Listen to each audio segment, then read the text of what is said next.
Rahul Mamkootathil PV. Anwar കൂടിക്കാഴ്ചയിൽ കോൺഗ്രസ് നേതൃത്വത്തിന് കടുത്ത അതൃപ്തി. രാഹുലിനെ തള്ളി വി.ഡി. സതീശൻ. ഞങ്ങൾ ആരെയും ചുമതലപ്പെടുത്തിയിട്ടില്ല. മാത്രമല്ല ജൂനിയർ ആയിട്ടുള്ള ഒരു MLA ആണ് ചുമതലപ്പെടുന്നത്. അദ്ദേഹം തന്നെ പോയതാണ്. അദ്ദേഹം പോയത് തെറ്റാണ് എന്നാണ് എൻ്റെ അഭിപ്രായം. പോകാൻ പാടില്ലായിരുന്നു. കൂടിക്കാഴ്ച വ്യക്തിപരമെന്ന് അടൂർ പ്രകാശ്. പ്രതികരിക്കാതെ KC വേണുഗോപാൽ. പാർട്ടി പറഞ്ഞിട്ടല്ല പോയതെന്ന് രാഹുൽ മാങ്കൂട്ടത്തിൽ. UDFന്റെ ഗതികേടെന്ന് M സ്വരാജ്.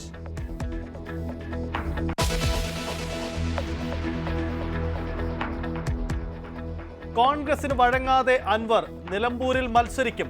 നാളെ പത്രിക നൽകും. അല്പസമയത്തിനുള്ളിൽ മാധ്യമങ്ങളെ കാണും.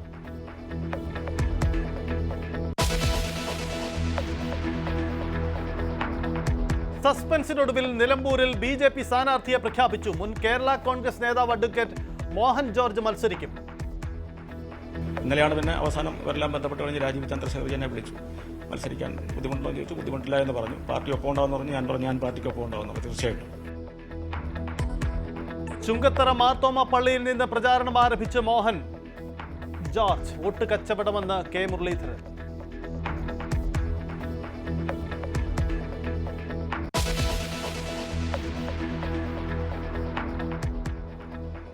മുഖ്യമന്ത്രി എത്തുന്നതോടെ നിലമ്പൂർ പ്രചാരണ കൊഴുപ്പിലേക്ക്. ഇടക്കരയിൽ സ്വരാജിന്റെ റോഡ് ഷോ ഇന്ന്. UDF തെരഞ്ഞെടുപ്പ് കമ്മിറ്റി ഓഫീസ് PK കുഞ്ഞാലിക്കുട്ടി ഉദ്ഘാടനം ചെയ്യും.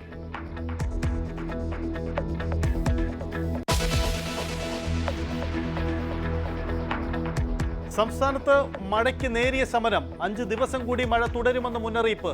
ഇന്ന് 4 ജില്ലകളിൽ യെല്ലോ അലേർട്ട്. താഴ്ന്ന പ്രദേശങ്ങളിൽ വെള്ളക്കെട്ട് രൂക്ഷം. ഇടുക്കിയിലെ വിനോദസഞ്ചാര കേന്ദ്രങ്ങളിലെ നിയന്ത്രണം നീക്കി.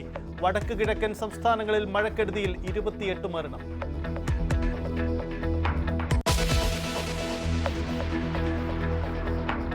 രാജ്യത്ത് കോവിഡ് ബാധിതരുടെ എണ്ണം 4000-നടുത്തേക്ക്.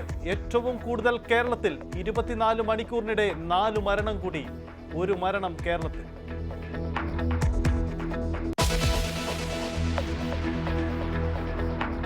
ജ്യോതി മൽഹോത്രയുടെ കേരള സന്ദർശനത്തിൽ അന്വേഷണം വിപുലമാക്കി ഏജൻസികൾ.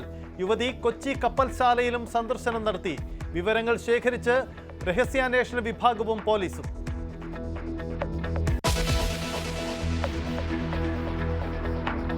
പാക് ക്രിക്കറ്റ് താരം അഫ്രീഡിക്ക് സ്വീകരണമൊരുക്കിയ സംഭവത്തിൽ കേന്ദ്രത്തിന് പരാതി.